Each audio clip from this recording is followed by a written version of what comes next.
पूरे समाज में सर उठा के हम जी रहे हैं, उन महापुरुष को कोट कोट नमन बंदन। और मेरी माँ त्याग की मूर्ति माता रमाबाई, जिन्होंने कदम से कदम मिलाकर बाबा साहेब को आगे बढ़ने में सहयोग किया, और वही मिसाल हम हर घर में देखना चाहेंगे और अपने अंदर भी, कि हम अपने परिवार को उसी त्याग के जरिए आगे बढ़ाएं। और मेरी माँ ज्ञान की देवी, जिन्होंने पूरे संसार में ज्ञान की ज्योत जगाई, माता सावित्रीबाई फूले, उनके चरणों में कोट कोट नमन बंदन। और ऐसी समाज में हमारे जितनी जन्मी है हमारी माएँ, सबको कोट कोट नमन बंदन। और आज का दिन शहादत का दिन है, तो हम उस माँ को श्रद्धांजलि अर्पित करते हैं। मेरी माँ होलिका, जो 4000 सालों की बात है, नई बात नहीं है कुछ, लेकिन अगर हम आज उस बात का जिक्र करते हैं तो आज ही का वो बात हुई।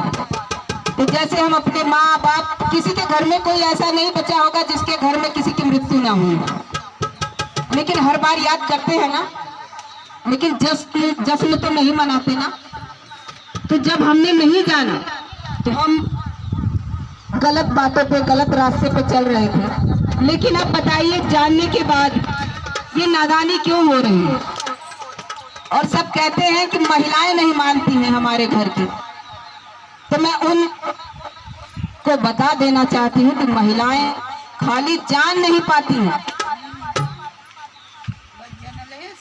अब देखिए कितना सुधार है। मेरी माँ, मेरी बहना, मेरी बच्चियां बैठी हैं सुनने के लिए। उनके लिए कोई त्योहार का मतलब नहीं है, यानी त्योहार हमारी हार है। उस चीज को हम जान चुके हैं। हमारे लिए पर्व है, और वो पर्व है हमारे महापुरुषों का जन्म, उनका संघर्ष, उनके बलिदान को जानना। और मैं चाहूंगी कि जो नहीं जान पाए हैं, मेरे बच्चे हैं, जो नवयुवक हैं, वो भी जानने की कोशिश करें और जाने कि ये सब किसके लिए हो रहा है। ये सब इन बच्चों के लिए ही हो रहा है, क्योंकि हमारी जिंदगी कितनी बची है।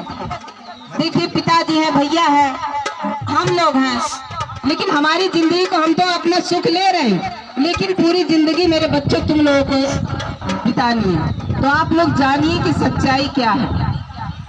और बाबा साहेब खाली एसटी थे, यानी दलित थे, और जितने भी हमारे महापुरुष हुए हैं वो सब ओबीसी समाज के थे। यानी आप सब जान ही रहे हैं, और जहां तक आवाज जा रही है वो भी सुन रहे होंगे कि ओबीसी समाज के जितने भी महापुरुष हैं, सिर्फ हमारे बाबा साहब एसटी थे, यानी दलित समाज के थे।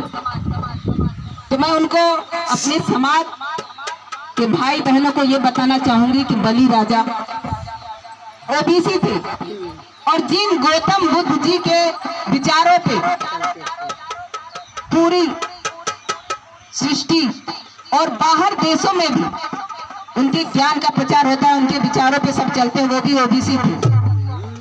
और सम्राट अशोक, वो भी ओबीसी थे। कबीर जी भी ओबीसी थे, जो गुरु में सर्वश्रेष्ठ थे। और छत्रपति साहू जी, जिन्होंने बाबा साहेब को स्कॉलरशिप देके आगे बढ़ने का मौका दिया, उनके चरणों में मैं कोटि कोटि नमन बंदन करती हूँ कि उन्होंने बाबा साहेब के विचारों को, उनकी लगन को देखा कि ये बच्चा कितना तेज है, इसको हमें आगे बढ़ने का मौका देना चाहिए।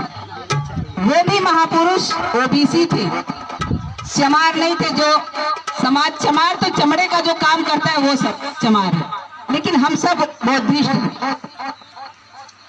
और पेरियार रामास्वामी, आप जानते हैं वो क्या थे? वो गड़रिया समाज के थे, जिन्होंने सीधे परमात्मा, जो ईश्वर है ना, जिसकी सब पूजा करके आज भिखारी के भिखारी रह गए, तो वो भी ओबीसी थे, जिन्होंने 15 सवाल किए थे ईश्वर से, जिसको हम दिन रात